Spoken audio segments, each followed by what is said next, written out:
अगर आप किसी ऐसे बिजनेस में हैं जहां सेल्स को ड्राइव करने के लिए आपको अपने स्टाफ की मदद लेनी पड़ती है या फ्यूचर में आप एक टीम के जरिए अपना माल बेचने की सोच रहे हैं, तो इस वीडियो को अंत तक जरूर देखें, क्योंकि यहाँ मैं आपसे कुछ ऐसे आइडियाज शेयर कर रहा हूँ जिनकी मदद से आप बिना पैसे खर्च किए अपनी टीम को अच्छी सेल्स करने के लिए मोटिवेट कर सकते हैं।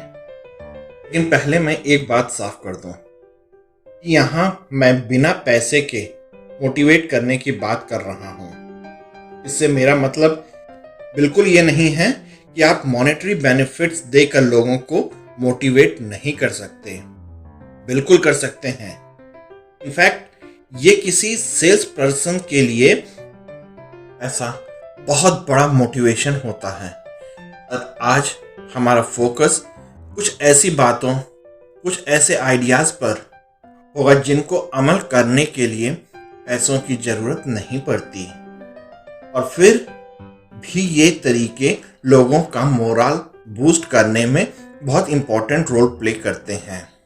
इन तरीकों के बारे में बताने से पहले मैं आपको दुनिया के अब तक के सबसे अमीर माने जाने वाले शख्स जेडी रॉकफेलर की एक बात बताना चाहूँगा। उनका कहना था, मैं अपने खुद के प्रयासों से 100% कमाने की बजाय 100 लोगों के प्रयासों से 1% कमाना चाहूँगा। यानी उनके मुताबिक टीम बनाकर काम करना अकेले काम करने से कहीं बेहतर है। और अगर आप भी टीम बनाकर काम कर रहे हैं या करने वाले हैं तो आपका डिसीजन बिल्कुल सही है। चलिए अब जानते हैं उन तरीकों को जिनके माध्यम से हम अपनी टीम को मोटिवेट कर सकते हैं और अल्टीमेटली अपनी सेल्स को बढ़ा सकते हैं। नंबर 1, काम को गहरा अर्थ दें। मजदूर एक निर्माण कार्य में लगे थे। वहां से गुजरते एक यात्री ने बारी बारी से पूछा, वे क्या कर रहे हैं? पहला, देखते नहीं, हीटेड हो रहा हूं। दूसरा, परिवार का पेट पालने के लिए मजदूरी कर रहा हूं। तीसरा, बड़े उत्साह से बोला, मैं इस शहर का सबसे भव्य मंदिर बना रहा हूं। तीनों मजदूर एक ही काम कर रहे थे, लेकिन आप अंदाजा लगा सकते हैं कि इन तीनों में कौन सबसे बेहतर काम कर रहा होगा। दोस्तों, जब कोई इंसान अपने काम को किसी बड़े उद्देश्य या गहरे अर्थ से जोड़कर देखता है, ऑटोमेटिकली वह उसे करने के लिए उत्साहित हो जाता है, मोटिवेट हो जाता है। इसलिए आप अपनी टीम के काम को एक डीपर मीनिंग देने का प्रयास करें। यदि मेरी तरह आप भी कपड़ों के बिजनेस में हैं, तो आप टीम मीटिंग्स के दौरान इस बात पर जोर दे सकते हैं कि हम सिर्फ कपड़े नहीं बेचते, हम लोगों के जीवन में खुशियां लाते हैं। हम अच्छे कपड़ों के द्वारा लोगों का लुक्स और कॉन्फिडेंस दोनों बढ़ाते हैं। इसके अलावा हमारे द्वारा बेची गई हर एक साड़ी, हर एक सूट हजारों लोगों के रोजगार को बढ़ाने का काम करती है। और ये बोलने से पहले आपको खुद भी ये फील करना चाहिए और इस बात में आपका यकीन होना चाहिए, वरना ये सब कहने का कोई असर नहीं पड़ेगा। और दूसरी चीज, सिर्फ एक बार किसी मीटिंग में ऐसा कह देने से काम नहीं चलेगा। आपको इसे अपनी शॉप या कंपनी के कल्चर में लाना होगा, जिसके लिए समय समय पर आपको ये बात टीम के सामने दोहरानी होगी।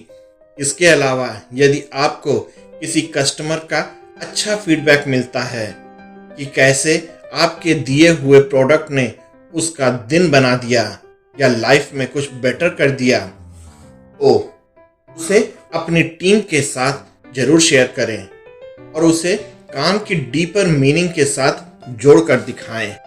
नंबर 2, टीममेट्स को वैल्यूड फील कराएं। अंग्रेजी में एक कहावत है, फैमिलियरिटी ब्रीड्स कंटेम्प्ट, जिसे हम हिंदी में घर की मुर्गी दाल बराबर कह सकते हैं। दरअसल हम किसी के बहुत क्लोज हो जाते हैं, हम उसे फॉर ग्रांटेड लेने लगते हैं। सेल्स टीम के साथ भी ऐसा ही होता है। हम जाने अनजाने लोगों को वो रिस्पेक्ट, वो वैल्यू नहीं देते जो पहले दिया करते थे, जिसके वे हकदार हैं। लेकिन अगर हम अपनी टीम को मोटिवेट करना चाहते हैं तो हमें कोशिश करनी होगी कि हम उन्हें वैल्यूड फील कराएं। और ये करना इतना मुश्किल भी नहीं है। इसके लिए आप सबसे पहले टीममेट्स को अटेंशन देना शुरू करें। जब वे आपसे कुछ कहते हैं तो उनकी बात ध्यान से सुनें। किसी को सुनना यानी उसे रिस्पेक्ट देना है, उसे वैल्यूड फील कराना है। इसके अलावा आप अपने टीममेट्स को इंटेंशनली डिसीजन मेकिंग का पार्ट बनाना शुरू करें। छोटी छोटी चीज जैसे सेल्फ को कैसे डेकोरेट किया जाए, कौन सा स्टॉक कहाँ रखा जाए, माल ऑर्डर किया जाए, इस तरह के निर्णय अकेले खुद लेने के बजाय आप टीम मेंबर्स को इनमें इन्वॉल्व करें, उनकी राय लेकर काम करें। टीम में कोई कुछ अच्छा करता है तो पब्लिकली उसकी तारीफ करें। कभी कभार पूरी टीम की एक साथ तारीफ करें, उनके सुख दुख में हिस्सा लें। बर्थडेज और मैरिज एनिवर्सरीज पर उन्हें स्पेशल फील कराएं। द बॉटम लाइन इज कि आप अपने साथ काम करने वाले लोगों को फॉर ग्रांटेड न लें और समय समय पर उन्हें उनकी इंपॉर्टेंस फील कराते रहें। नंबर 3, कंपटीशन के साथ साथ कोलैबोरेशन का माहौल क्रिएट करें। हर एक टीम में अच्छा करने का पोटेंशियल होता है, लेकिन कई बार वर्क प्लेस पॉलिटिक्स की वजह से टीम की एनर्जी नेगेटिव चीज़ों में बेकार हो जाती है। कोशिश करिए कि अपनी टीम में ट्रांसपेरेंसी के साथ काम हो और सब एक साथ ग्रो करें। Of course individual star performers को अप्रिसिएट किया जाना चाहिए, पर टीम और टीम स्पिरिट को हमेशा किसी इंडिविजुअल से अधिक महत्व दिया जाना चाहिए। इन टीम कंपटीशन का होना अच्छा है अगर वो हेल्दी कंपटीशन है, लेकिन बहुत बार लोग कंपटीशन के चक्कर में खुद उठने के बजाय दूसरों को गिराने में लग जाते हैं। इसलिए कंपटीशन के साथ साथ कोलैबोरेशन यानी साथ में मिलजुल कर काम करना बहुत ज़रूरी है। इसके लिए आप अपनी कंपनी या शॉप में ऐसा माहौल बनाएं जहां दूसरों की मदद करने वालों को अप्रिसिएट किया जाए, जहां अपनी नॉलेज सबके साथ बांटने वाले की तारीफ की जाए, जहां ऐसे लोगों की पहचान की जाए जो खुद से पहले टीम को रखते हैं और उनकी वैल्यूज़ को प्रमोट किया जाए। धीरे धीरे ये मैसेज साफ हो जाएगा कि आपका व्यक्तिगत रूप से अच्छा करना जरूरी है और साथ ही पूरी टीम का अच्छा करना बहुत ज़रूरी है, और वही आपकी सक्सेस को भी डिफाइन करता है। नंबर 4, नए आइडियाज़ को बढ़ावा दें और उन्हें इम्प्लीमेंट करने का अधिकार दें। अपनी टीम को सुपर मोटिवेट करने का एक जांचा परखा तरीका है टीम को नए आइडियाज़ सोचने और उन्हें इम्प्लीमेंट करने का फ्रीडम देना। वर्क प्लेस पर रोज एक जैसा काम करके एम्प्लॉयज का जोश ठंडा पड़ सकता है। इसलिए अगर कोई काम करने से रिलेटेड नई सोच लेकर सामने आता है तो हमें उसे ध्यान से सुनना चाहिए और यदि वो सही लगे तो उसे ट्राई करने का अधिकार देना चाहिए।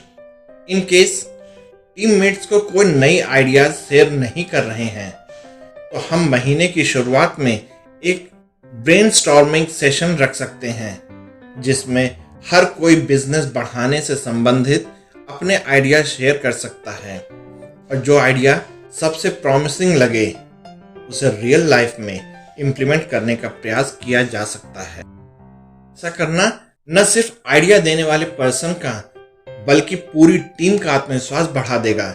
उन्हें लगेगा उनका ओपिनियन भी मैटर करता है और वो भी ऑर्गेनाइजेशन के हित में कुछ फैसले ले सकते हैं। यहाँ एक बात और ध्यान देने वाली है कि जरूरी नहीं कि आइडिया सचमुच सफल हो, पर फिर भी हमें इसे देने वाले के प्रति थैंकफुल रहना है और आगे भी नए विचारों को साझा करने के लिए टीम को प्रेरित करना है। नंबर 5, महीने की शुरुआत में टारगेट सेट करें।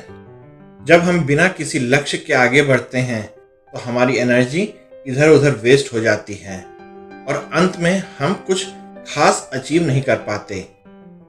इसलिए जरूरी है कि आप महीने के शुरुआत में ही एक टीम मीटिंग करें और सबके राय मशवरे से पूरी टीम का और इंडिविजुअल मेंबर्स का टारगेट सेट करें। ये टारगेट ना ऐसा हो कि इसे अचीव करना असंभव लगे और ना ऐसा हो कि जिसे बहुत आसानी से अचीव किया जा सके। यानी ये एक ऑप्टिमल टारगेट होना चाहिए जो सेल्स टीम को इसे अचीव करने के लिए चार्ज अप करे। और अगर स्पेस अलाउ करे तो एक व्हाइट बोर्ड पर इस टारगेट को लिखकर कहीं लगा दें और रोज दिन के अंत में इसे अपडेट करें। दोस्तों, ये जानी मानी बात है कि लिखे हुए लक्ष्य के हासिल होने के चांसेस बिना लिखे हुए लक्ष्य की अपेक्षा कहीं अधिक होते हैं। इसलिए जब व्हाइट बोर्ड पर नंबर्स दिखेंगे तब टीममेट्स उसे अचीव करने का प्रयास करेंगे। वे लक्ष्य पर फोकस्ड होंगे और बेकार की चीजों में अपना समय नहीं गंवाएंगे। नंबर 6, छोटे छोटे कंटेस्ट रन करें, जीत को सेलिब्रेट करें। सेल्स टीम को चार्ज अप रखने के लिए आप डेली, वीकली या मंथली बेसिस पे कंटेस्ट रन कर सकते हैं। फॉर एग्जाम्पल, जिसने दिन में सबसे अधिक सेल्स दी, व्हाइट बोर्ड पे या व्हाट्सएप ग्रुप में हम उसे टाइगर ऑफ द डे या ऐसा कोई खिताब दे सकते हैं। इसी तरह वीकली और मंथली भी हम कोई कॉन्टेस्ट रन कर सकते हैं। इसके अलावा हमें छोटी छोटी जीत का जश्न भी मनाना चाहिए और इसके लिए कोई बड़ा सा इवेंट करने की जरूरत नहीं। लंच टाइम या at the end of the day चाय समोसा की ट्रीट भी लोगों में पॉजिटिविटी भर सकती है और उन्हें अच्छा करने के लिए मोटिवेट कर सकती है। नंबर 7, अपनी टीम का धोनी बने। भारतीय टीम के तेज गेंदबाज ईशांत शर्मा ने एक बार कहा था, अगर धोनी कहें कि 24वीं मंजिल से कूद जाओ तो मैं ऐसा आसानी से करूंगा। इससे आप अंदाजा लगा सकते हैं कि टीममेट्स धोनी से किस हद तक इंस्पायर्ड थे। आपको भी अपनी सेल्स टीम का धोनी बनना होगा, कैप्टन कूल बनना होगा, क्योंकि खेल का मैदान हो या सेल्स की फ्लोर, टेंशन हर जगह आनी है और हमें इसके आगे टूटना नहीं है।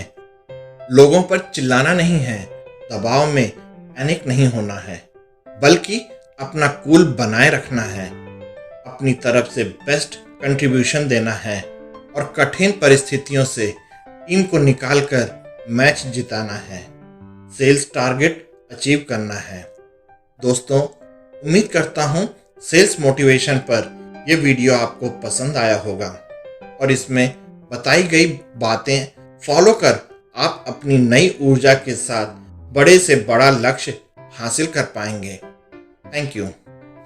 अगर आपको ये वीडियो पसंद आई तो कृपया लाइक, शेयर और सब्सक्राइब कीजिएगा। आप सबको मेरा नमस्कार।